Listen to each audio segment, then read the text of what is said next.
Hello, guys. What is up? Today I want to talk about religions and dating. Now, a lot of religions, a lot of the mainstream religions, their texts were written in cultures and times where dating does not look like it does in the modern Western world. And I was talking to a friend, the other day, and, we're just talking about, you know, whatever, cultural topics, the Bible, whatever. Um, and we kind of just like, there's theories about all kinds of things, this topic kind of comes up about, you know, the modern podcasters, kind of what you're seeing with um guys like Fresh and Fit, Andrew Tate. I guess on the Fresh and Fit podcast they um made a comment and started going in about people being religious, it saying that if you're male and you're religious, you should not be religious if you want to follow whatever their kind of practice is. Now they're not like a formal religion, but it seems like they have some kind of a belief system going where as a as a female it's kind of hard for me to fully, like, I could say I can be open-minded towards it, but it does seem very, like, this is how I would describe kind of those guys in that kind of I don't know what the name of that kind of dating or relationship content is called. It's like it's kind of content for the modern male, the modern Western male who's kind of stuck in, you know, uh, getting, I don't know if the word is a victim, but it's a bit of a victim of this system and this current economic climate, political climate. There are statistics going around that, the average non married male in their 20s, 30s is having less sex lately than in past times when unmarried males would be just kind of sowing their wild oats.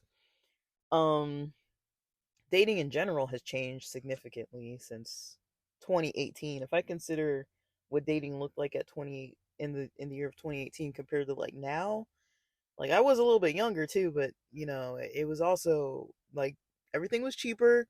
It was easier to do stuff. People were more free. People weren't working so many jobs. It was easier to meet people. People weren't moving all over the place. It wasn't like everybody you meet either just moved in or is just about to move out. It was different. There was a little more stability to meeting people, and it was a little more flexible. People weren't so strained. And now it's like, okay, if you take the hetero dating culture when they have all of these rules and norms that people aren't comfortable budging from, which is another thing that I think the hetero straights kind of need to maybe look at, some of these gender roles and the strictness. I'm not saying that, like, you know, people need to go like so far, but I'm just saying, like, the ego gets very attached to these roles, and I was making a comment to my friend where I was like, I'm a female, but I'm a little on the independent side. So if I were to date a cis, straight, hetero dude, I've had guys not be threatened. Threatened isn't the right word, but there there's a cultural dynamic that happens where if I want to change a tire and I'm there with a guy, if we're on a date and I want to change the tire, that might become an issue if he knows how to change the tire. And especially if it's his car, he's probably going to change it. If it's my car, he's probably still going to like try his best to be the one who changes it for me. Um and I'm not saying there's anything wrong with that necessarily, because it's like it's polite, it's respectful, it's a nice gesture. But if it was something domestic, some kind of domestic chore in the household or whatever, it would be like, oh, like it's in the kitchen, that's your thing, you know? And so I feel like it would be hard to go on a date with a guy, blow a tire, and then be like, I know how to change the tire, so let me just start working on it, changing it, you know. And if he wanted to step in and if I declined and was like, no, it's okay, I'm gonna fix it, you know, and say if we're with his friends or something, then there's like this ego kind of situation that comes up where it's like I'm doing something that's maybe it's not even a big deal. I'm trying to give an example. I'm not trying to make it like women can't change tires or whatever and that every man's going to feel like threatened or their ego's going to puff up about it. But you know, in some scenarios it would be like, okay, I would have to make that decision if I'm with a guy and he's like, "Oh, I'll change that for you. Let me do the work or let me like get the work done for you so you don't have to get dirty or you don't have to do that." Even though I know how to change the tire, you know, if he says that and we're with his friends or something, his guy friends or something, and they might be teasing him a little bit like, "Oh, you're going to let her change your tire or whatever." You know, it's like they might say something about it. And so it's like to help him, I might have to take a back seat to that and be like, even though I really want to change this tire cuz I learned how to do it. I know how to do it. I'm already got all the tools in my hand. Like, why are we going to transfer the person working on it? I can do it in a couple minutes. Let's just get it done. You know, he might decide that, you know,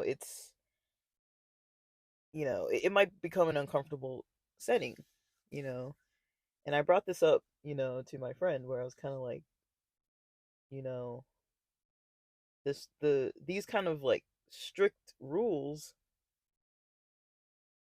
might make it hard in society for people when it's like, okay, you have more women that are trying to be more independent, getting more education. People are having a hard time affording kids, so getting married and having kids isn't.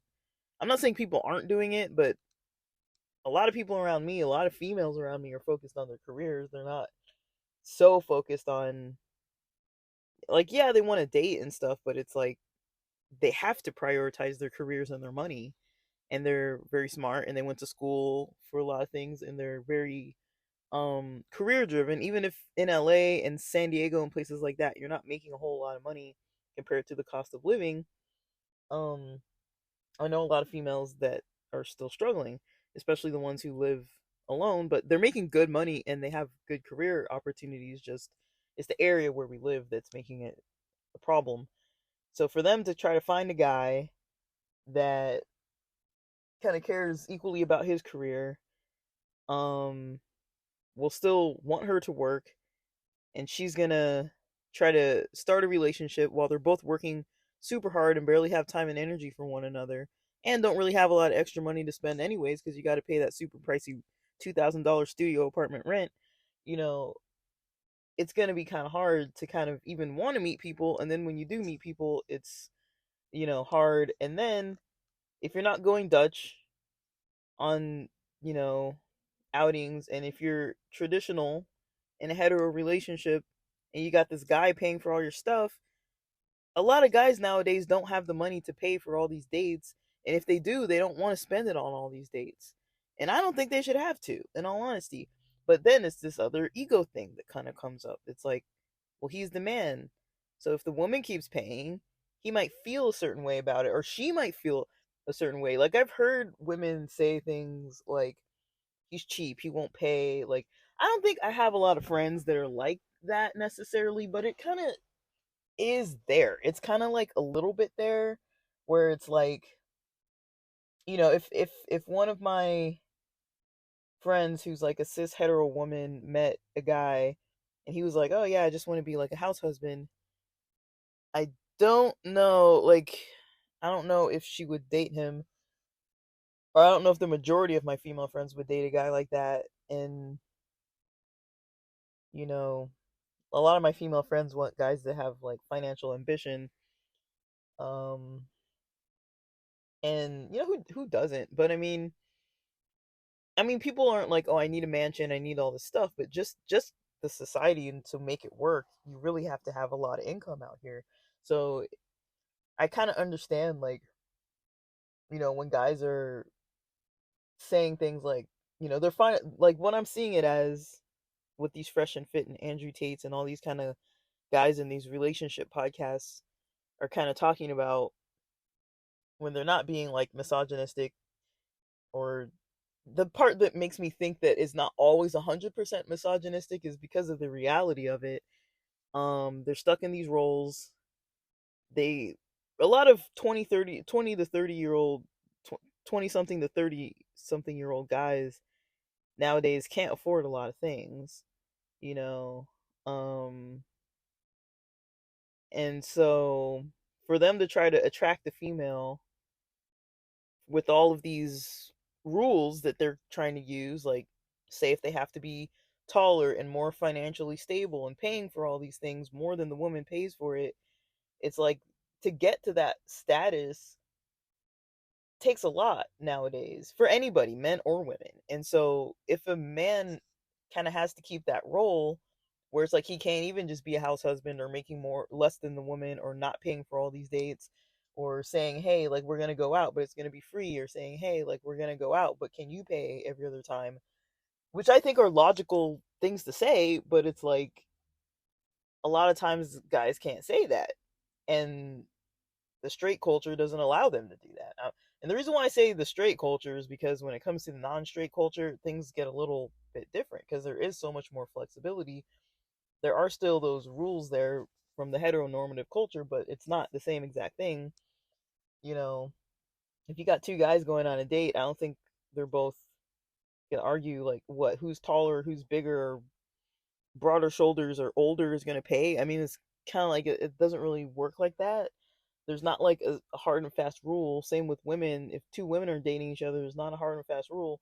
And in the LGBT community in general, a lot of those gender role type of rules are a lot more flexible because people don't always, some people do, but people don't always have this ego behind it. Like, oh, if you're like a masculine presenting female and you're dating a femme lady, you know, you somebody's going to have to pay, but just because you're masculine presenting doesn't mean you're expected to pay.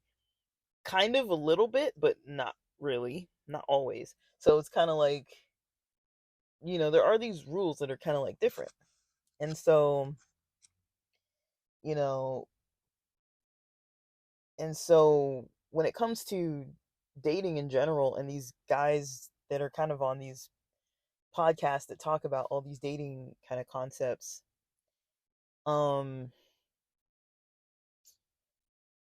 and I don't know. I mean, I'm not trying to like, I'm trying to look at it in a from a lens that kind of ties it all together, like conceptualizes it, because I do kind of get it. Like, I have a lot of guy friends that aren't married that do date. I have a lot of female friends that aren't married that do date, and these are hetero people. And then I have a lot of friends that aren't hetero people that aren't married, don't have long-term partnerships, and they are dating. And I just know the worlds are completely different. And you know, I think if straight people would kind of be a little more flexible with how their ego is attached to certain gender roles, they could probably have an easier time dating if people weren't so hung up on things. That's one thing that I kind of see, is because you kind of got to be willing to be flexible if certain things aren't just naturally working in your favor.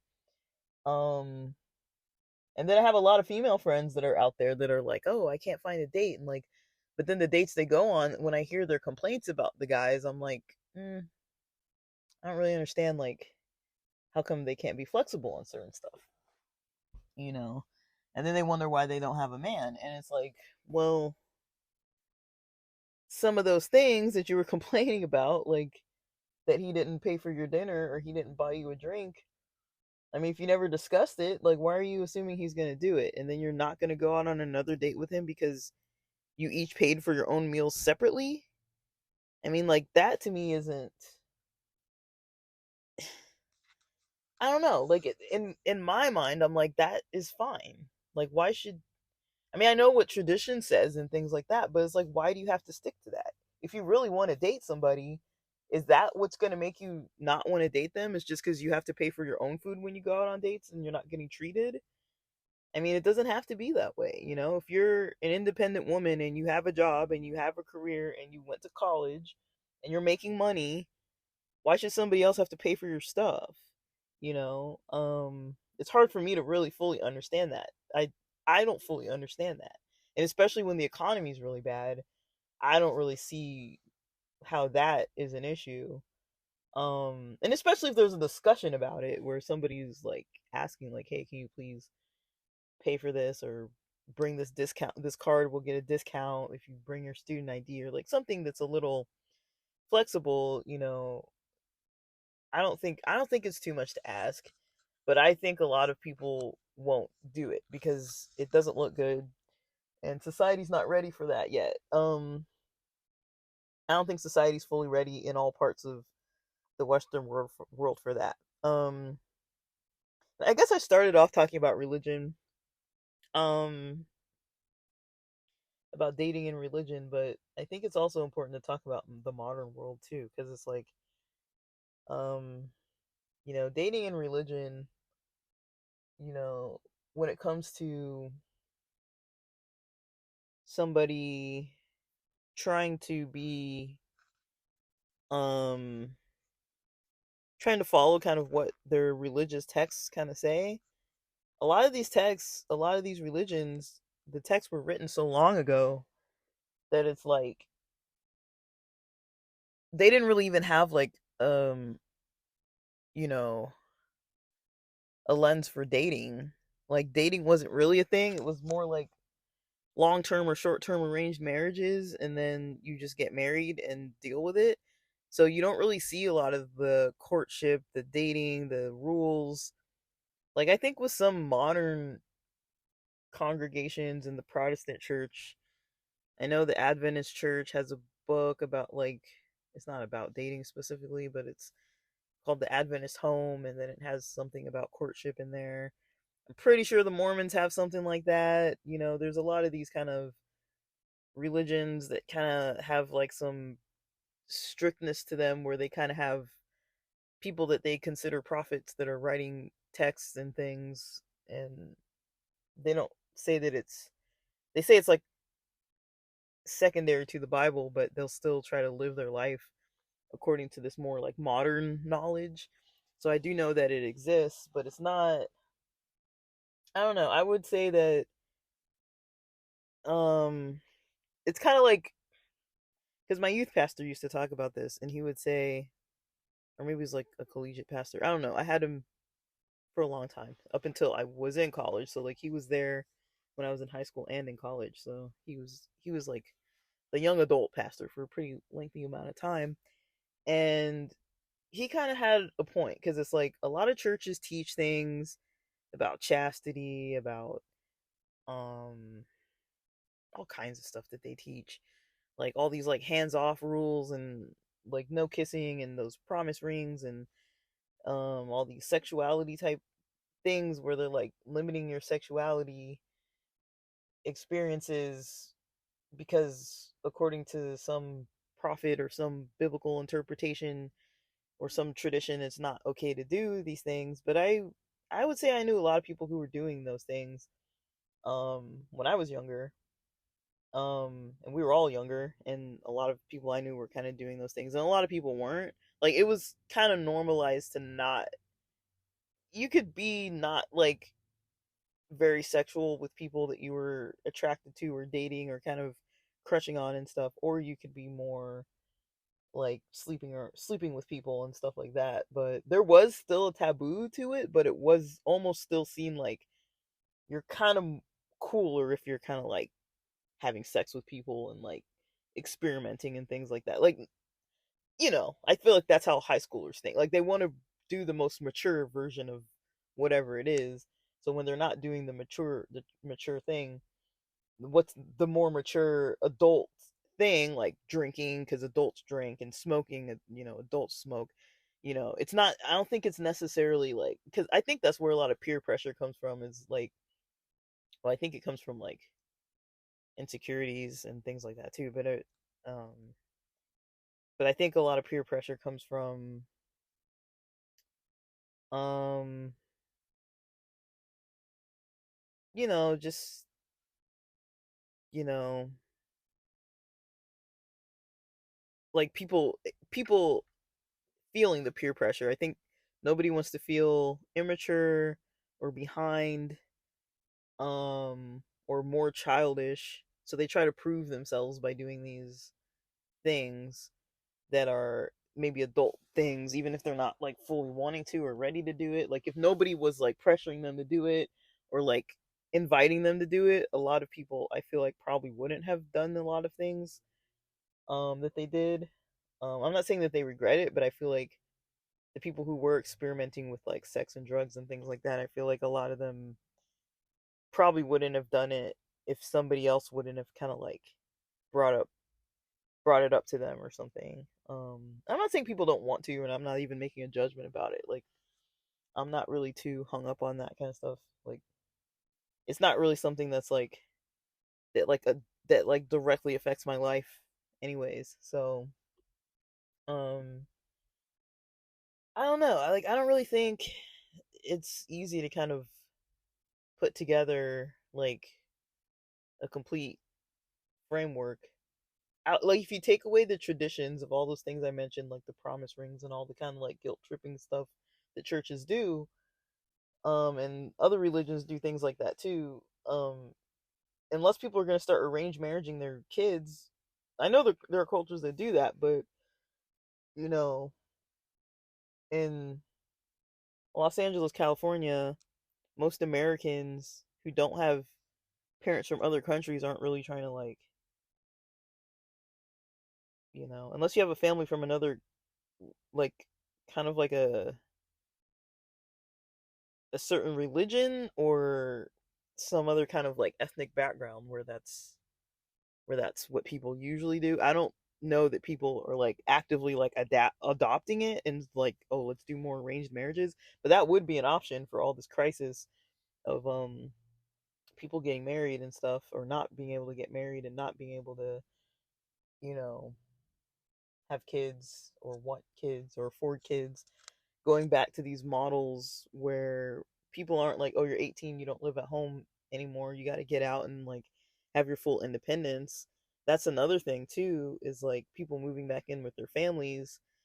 If families were willing to be more flexible, if American families, if Western families that weren't from like immigrant backgrounds, like recent immigrant backgrounds, kind of adapted more towards what other immigrant groups do, where it doesn't matter how, I have a lot of friends from a lot of different places, and a lot of us live with our parents, and our parents will never kick us out. It's not, and it's not like a, oh, I'm using you kind of thing. It's like your family. Why, you're their kid, like why should you have to move? If you want to move, you can move, but you're not like forced to do it. And I know a lot of American Westerners can't really understand that, because they're taught you're 18, you move out. I was never raised like that. I was raised by Africans, and that's not really like a thing with them. I have friends that are from Armenian culture, from Indian cultures, from different Asian cultures. And a lot of them live at home without any shame attached to it. Um, Everybody's working, lives at home, and because LA's freaking expensive, and a lot of them live at home, and it's normal. Nobody really says much about it. I've got other friends that they can't live at home, or they think it's like an ego thing where they can't really do it. Um, but culturally, it's something that does work. And I'm not saying like you have a baby and get married and like have your parents raise your kids while you're out like partying all the time. It's like, I'm just saying, like, if the families were more, or you can do it with roommates, but I don't know, I've told y'all about my roommate experiences.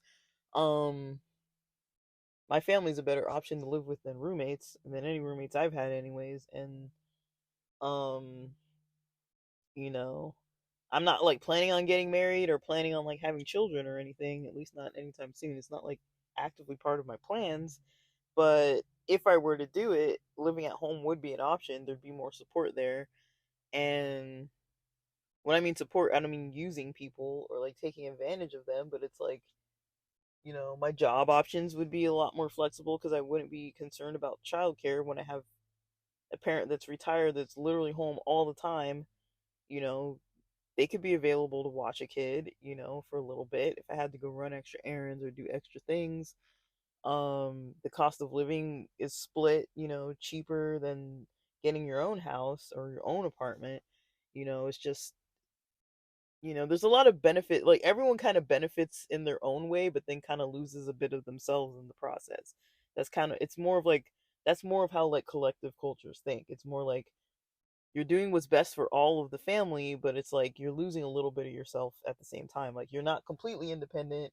So if I'm living at home with my parents, I can't be completely just like, oh, let me like grow some marijuana in the background and like take a little bit of mushrooms, like be all like high around the house and like smoking out with my friends in the backyard and stuff. Like that's not gonna happen. Like there's certain like party mentalities and things that I know I'm not gonna be able to do. Certain movies I can't like publicly watch like in the living room because they'd be offended by the scenery or language or whatever. Like there's certain stuff that it's like I kind of gotta like keep it to myself or do it outside of the house or whatever as an adult. And certain things you got to deal with, like you're on the phone with your friends and your mom's like, dinner's ready. It's kind of like, there's certain little things that you got to give up a little bit of your freedom and your independence and just realize, okay, I'm living with my parents and it's their house. I got to kind of follow their way of doing things versus if I have my own place, I can do whatever I kind of want according to the neighborhood and the neighbors, or if I'm sharing a wall with people or in an apartment or something, I can kind of adjust. But I would say, our cultures don't look like they used to look, you know, and, trying to like arrange marriages or, um, like something with like some flexibility with the dating, like people with their roles and stuff. I think those two types of things, like the types of living environments that people choose for like their independence or like they're like having more of a collective culture, because I know a lot of people that even if they don't independently, I mean if they don't like live with family, they're still going to try to live with roommates, and so it's like it's just an affordable thing, and it's pretty normal out here. I know in a lot of states it might not be very normal, but in Southern California, I barely know any people that have their own place. And the people that I do know, it took them forever to get it. And the majority of the ones that have their own place, most of them can't even really responsibly or comfortably afford it. They are affording it, but it's like I almost never see them because they can't. They're too stressed because they're working so much so they can like live independently. For some people, they have like toxic families, or they've had so many bad experiences with roommates and housemates, which I have, that I would understand if I couldn't live with my family and I also couldn't live with roommates, because I will not do that anymore. I, I would probably be in that same boat where it's like, yeah, like I've got to grind to the nail and lose sleep and work however many jobs. Um, but living with family does cut down on some of that, or even having roommates does cut down on some of that. And it's not ideal because you do still have to lose some of yourself to the household of people you're living with. Even if you're completely being independent, you can't just be doing jumping jacks at 2 in the morning, or like having guests over when you want and having like video game parties and stuff. And like, you don't really have full freedom. If you're trying to actually be a respectful, polite, clean roommate or whatever, and quiet and stuff, like you can't do what you want whenever. A lot of people, unfortunately, all of them do whatever. Most roommates I've had, everyone just does what they want whenever. It's like, okay, they're awake, they want to blast their music, they'll do it. They want to vacuum while you're in the middle of like an interview online, they'll do it. They want to blend their food or like yell at each other in the hallway or like whatever it is that they're doing. They're not considering other people. They're considering whatever they're trying to do. Um I mean, it's not always super bad, but it's like it can get pretty bad. A lot of times people might not. really, you know, do what they need to be doing. Um, I mean, I have lived with people that were easy to live with, but um, like my first housemate in San Diego was he was easy to live with, and he had a young kid, and like it was fine. But the problem was like probably year two, 2.5 of me being there.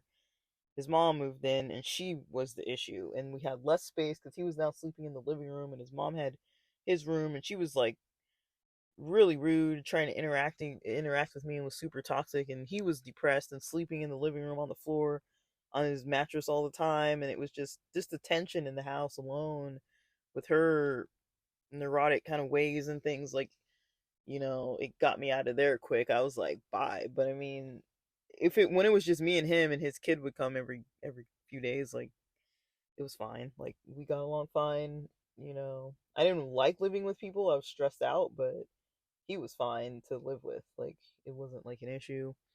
He never did anything against me. I would say they played video games late at night, but I kind of bypassed that by kind of blasting a fan, just to kind of drown out the noise, and that helped me enough to kind of just go to sleep. So other than that, other than like the noise levels at night, because I'm a very, very, very light sleeper. Other than that, that's the only complaint I had about him. Other than until his mom moved in, then it was just crazy for all of us. But and those kind of things you can't tell somebody don't move your mom in if they're the one. It's their apartment, or the apartment's under their name or something, and you're renting out from under them. It's like it's not your place. Like you gotta, it's his family, it's his place. I'm renting from him. But also you gotta do what's best for yourself. And I think so. Let's go back to these fresh and fit type guys, these relationship people. Um, a lot of them are so concerned about having multiple women. They want like 3, 4 girlfriends or something, and like you know they're trying to like help guys to get all these ladies and be able to sleep with as many women as they want, and kind of like not really treat people right. Now, I'm not saying that I'm not even trying to take some kind of stance on people sleeping with other people, you know, when they're not married. I mean, that's their that's their choice. Like if you choose not to do it or you choose to do it, I mean, there's going to be a cost and benefit either way, doing it outside of marriage or doing only inside of marriage. Like there's going to be a cost and benefit on every way. It doesn't matter what the religions say. It's at the end of the day, those types of choices are your own choices. But at the end of the day, there are some choices in religions where they are more taboo. Like sexuality is way more taboo than like gossiping. Like if you gossip, nobody's gonna be like, oh my gosh, you gossip. Like somebody's gonna like allow you to do it. Like, but if you're like a very promiscuous person and you're sleeping with a whole bunch of people, you know, people might give you a bad reputation for that, more so than even gossiping. Even though I feel like gossiping is probably way worse for everyone around you than if you're just like privately sleeping with people, and it's just between you and all the people that you're sleeping with. Like it usually doesn't affect, unless you're sleeping with all your friends. But I mean, like it wouldn't really make much of a difference if you're just sleeping with people locally and stuff. Like, and you're being responsible and respectful and it's consensual, and like maybe you don't want a relationship or whatever. It's like that's I don't see how that would really affect, unless you're like getting involved with people and it's like really toxic, and then you come to your friends and you're always like crying and complaining about how bad it is, and it's like, well, maybe stop meeting so many people if they're all bad. But I can't really see how, other than maybe psychologically, emotionally, like the toll that kind of takes on a person, and kind of like there can be negatives to it, but it's like also I've seen people in marriages that are completely unhappy, and they either have like a sexless marriage or they have a marriage where they do have relationships together, a good relationship together, but there's no like sexual chemistry, and then the communication might not be good too sometimes. So in those kind of scenarios, it's like you got to work on all that kind of stuff. um And the way I see it, just the flexibility. If people were willing to be more flexible on some things, I think they'd be able to get more towards what they're trying to get. But, for my female friends who aren't flexible about the guys, and if the guys aren't flexible about what these women have going on, and then, you know, you got people like Fresh and Fit telling everybody to like stop being religious so they can get as many women as they can because it's not attractive to women to be like in a religion or something. I mean, it's kind of like weird stuff, but um I don't know. Like I think it is hard out there for everybody who's trying to date. For people who are married, I'm seeing that it's hard too. Um I think people need to get good and comfortable with communication. And if you've ever had someone in your life that you're not comfortable communicating with, and you know what that feels like, where you're like, I don't feel safe communicating with this person, and they can't even handle a conversation about that.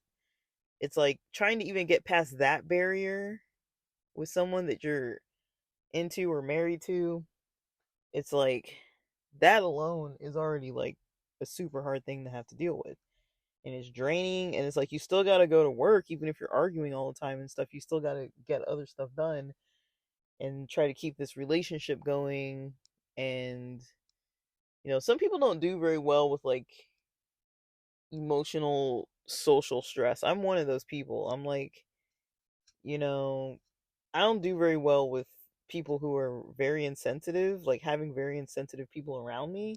I don't do very well with that. So when I'm around those kind of people, like I can't even imagine like dating somebody like that. But when I'm around those kind of people, I'm just like, I don't even want to be around them. Like I have certain family members that, if I have meals with them and stuff, and we'll just be at the table together and eating, and they'll start saying insensitive stuff to like other people, like maybe their kid or their wife or whatever, and I'll just get up and leave. Like I don't even want to witness it, and it's not even me they're talking to. It's like I don't really like being around that kind of thing, and either firsthand, secondhand, whatever. I don't like drama of any kind. Um, I like to be able to discuss things and not feel like I should feel bad about what it is that I'm experiencing and trying to explain to somebody else. I'm not big on blaming people. Um, Pretty careful about how I choose my words, especially if it's like a sensitive topic. I kind of know how to not make it escalate, but some people, you know, can't even be comfortable, like, and I think one thing I've noticed with a lot of religious groups is that, because there's so much taboo with so many topics and things, people learn how to like shove stuff down, not share.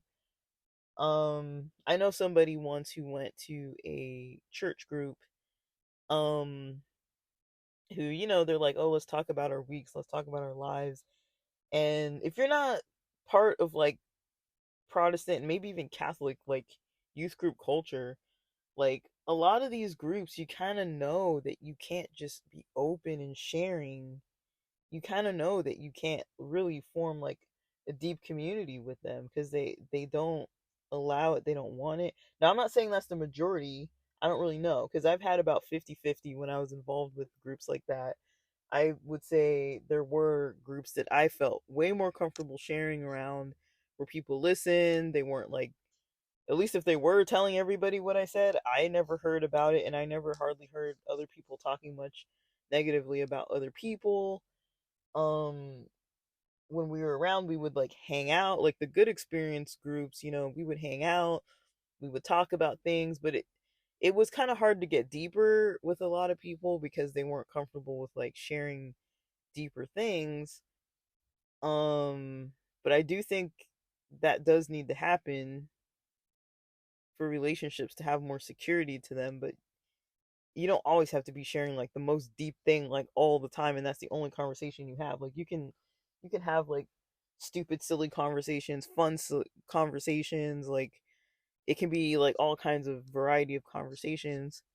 um I mean, I even have a lot of friends that I feel like we can have a lot of deep conversations. There's like a level of intimacy there that's not even a sexual thing. And I'm like, man, like those are the types, like, I'm not interested in any of them, but those are the types of people that I'm like, I wish it was easier to find those types of people, and that I was actually interested in them more. Like, I don't really find that many people that I kind of have that kind of like, okay, we can kind of talk about anything and we don't really have to fight about it. We kind of learned how to understand each other. And yeah, it takes a while, it takes some years to get there, but there's like a safety and trust there where it's like we can kind of tell each other like, hey, this is what's on in my life. And it's not like constant, like my life sucks. Like every day we talk, I want to tell you how sucky my life is. It's more like, we can kind of like discuss things on a pretty deep level. And I'm not um you know like, I don't know, like it takes a while to find people that you can kind of have that with. And I think in my personal experience, what's been going on is so many people move, because it's like I've met a lot of cool people dating and all kinds of things. And just the fact that either I had to move or they had to move, it's like eventually it kind of came up where it was like one of us was in a scenario where we got to start making more money because everything's getting more expensive.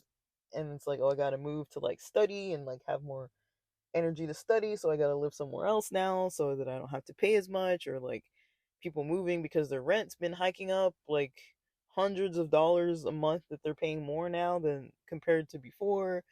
And so people are considering, they don't want to move and change jobs and change friend groups and like change their community.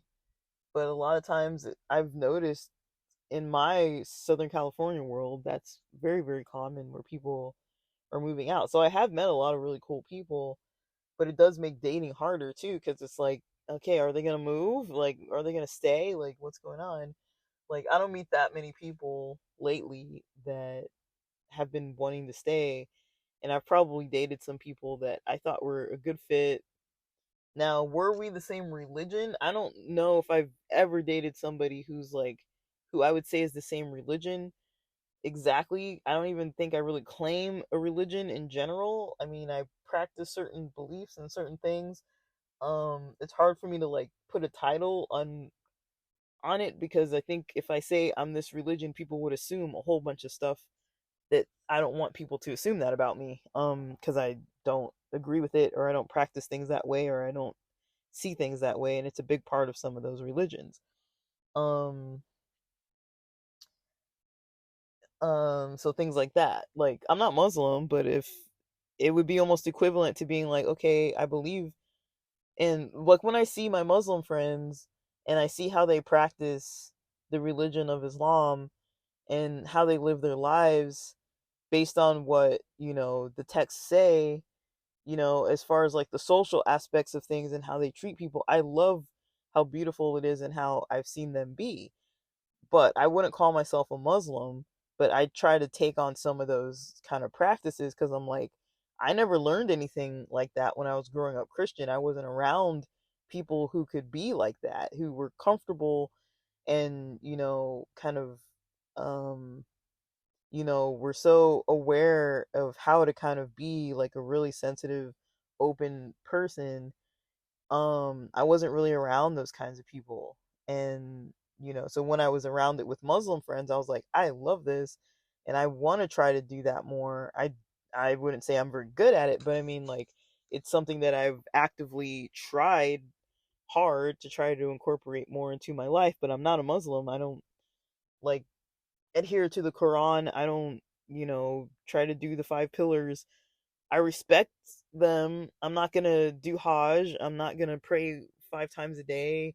You know, I've read the Quran before. I respect it. I think there's a lot of good lessons.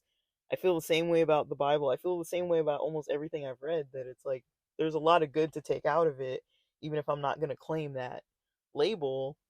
So that's kind of my general explanation, is like I try to take the stuff that I feel like is gonna help me and help others around me by the way I treat them. People will know that I'm trying hard. And a lot of it I do learn from religions, different religions, um, or just people that are of different religions and the way they do things. I kind of look at a lot of cultures like that, and I see like, okay, you know, some of the people I meet from India, some of the people I meet from Japan, they're pretty healthy. So let me kind of take on some of their dietary, foods and stuff and incorporate more fish and vegetables and spices and things into my diet. Things that I wouldn't learn maybe from my own culture, right? And then I see, the Adventist culture, and I'm like, okay, they typically live maybe 7 years longer than the average American because of, the exercise and the balanced like week and the, community and the, the healthy choices and what they like. They're a little more conscious about the foods they eat. Um, so on average, they have, a higher lifespan, and I think Loma Linda is considered a blue zone, and I think the Adventists have a lot to contribute toward that. And I look at things like that, like try to see things, okay, like these people do this, but how I was raised or the people I was around or my culture or the religion I was raised in, they don't really do that. But it's like I see the way that that seems to work better than what I was taught. So I do try to take on things like that, but I wouldn't say it's for like a religious reason. Um and so yeah, like it's kind of hard to just be like claiming something because I don't, I claim something to myself, but I don't really say it out loud because it's like, it's a little, I'm not ashamed of it. It's just it every religion comes attached with a lot of baggage. I don't want a lot of that stuff attached to me. I don't want a lot of, if I say a label, people are going to assume, "Oh, you're this." Just like, okay, something that's interesting. If I say that I'm black, people are going to assume things about me, right? But it's interesting that on my resume, without, looking at LinkedIn or anything, on my resume, I don't seem black to a lot of people. And so when I get interviews for things, I've seen people be shocked that I was black. And so it's like they already attached some kind of other culture to me just by looking at my resume. And then it goes vice versa. It's like if somebody sees me and they think certain things about black people, they're already gonna, their judgment about me or their ideas about me are gonna be clouded through the lens of whatever they're looking through. It might be more rose colored, it might be more clouded. Who knows? It depends on what their opinion is. And I don't really like to use certain labels in public platforms because I understand the power of those labels. And it's like, I don't want people, I think people can kind of assume, like, I think it's easy to assume, like, what stance I'm usually coming from just by the amount of things I record about certain stuff. But I mean, um, because I do record what's kind of interest to me, but I do kind of like to put a lot of variety out there, and that's kind of why I wanted to talk more about dating and relationships because I do see these relationship podcasters out there, and as a female, I think I'm one of the, you know, um, usually I think females who comment on those kind of podcasts, like those specific types of guys who are kind of, I would say that they're overall misogynistic. They don't believe in equality. They want to be, you know, um, they want to dominate their women in a way that's not, it does not seem healthy to me. But I do want to talk about some of those things that they express, even though I don't believe in it. Like, I don't believe in that kind of dating. Um, People can kind of do what they want to do, but it's, I don't think it's healthy. All the stuff that they say, the way that they kind of like bash women and things. I'm not saying that they're like not hetero guys, but it's like I wonder how much they actually like and love women. They don't seem like they respect women very much, so it's kind of weird to see. Um, they're trying to teach other people how to like be dominant and not just that, but getting over on people and, like I don't really see that as okay in any kind of a relationship dynamic. It doesn't matter what gender you are. Um but I do think that they do discuss important topics. I don't find it to be very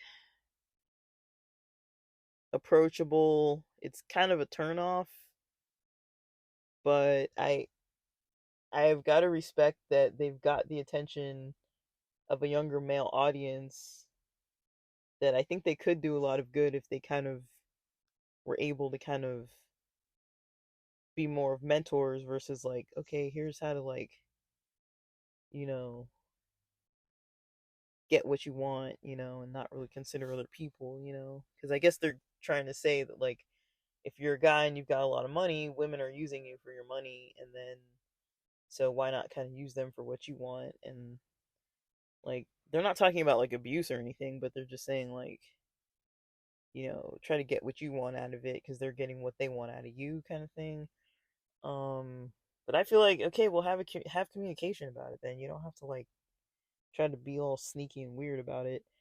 Um, I don't know if they condone cheating. I know they condone like multiple partners. I don't know if they condone cheating. I don't really see issues with poly dating. I don't really see an issue with that. Like if you're not married and you're not, with somebody who's permanently telling you how your relationship's going to be and you guys are deciding that together, I don't really see like with dating, I've never really seen much of an issue with like polyamory. Um because it's consensual. It's not like people a lot of times don't understand polyamory, but it's like if you're dating one person and you haven't had this talk about we're exclusively dating and like we can't date other people, why can't I go date other people? Like what's wrong with that? I don't see anything wrong with that. You're not like beholden to like the first person that you meet and just wait around for them to make a decision. And what if you meet some other cool people along the way, but you're like, but I met that first person.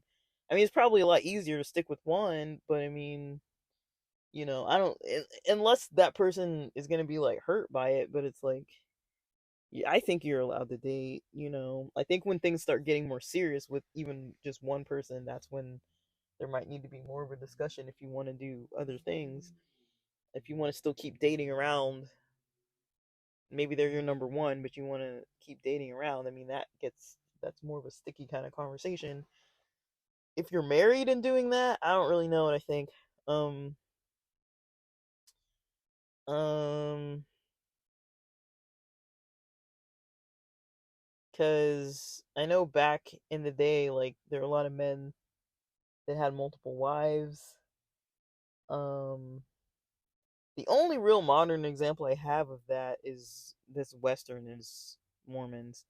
Not like the very very there's a certain type of Mormon. I think I heard the stat was like 1%. It's not like a high percentage.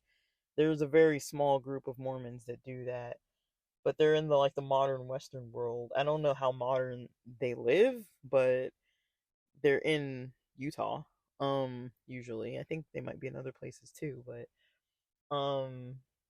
there aren't that many groups that do that. I know there's some Saharan groups, some groups in Africa, some groups in the Middle East, um, that their religion, condones it. But you also have to be able to afford that, and you know, I think it's hard for like an American person like me to kind of like fully wrap my head around it because it's like we aren't really like taught about how to kind of make that work. We have enough. I mean, our divorce rate's over 50%. We can't even do one person, so why would we add four? Like it doesn't really seem like it would be a good option. But um, I don't know. Like I do think relationships are getting harder. Um, for people in them, people have done a lot of soul searching over the last years with the Rona, and it's gotten pretty different and pretty difficult and pretty challenging for a lot of people to kind of figure out, hey, I want to do this now. It's gotten pretty different. So, um, with that, I think I'm done. I didn't talk a whole lot about detailed religions. I kind of just wanted to freestyle. this one. Um, but yeah, I mean, I think that's the only thing I can think of is if people were more flexible in the hetero world, they would have a lot more opportunity. Because I think the way that they're so rigid, like males aren't really willing to kind of like, adjust their roles and their ego around their roles, and females aren't really willing to adjust their roles or their, egos around their roles, you know. I think that limits some people.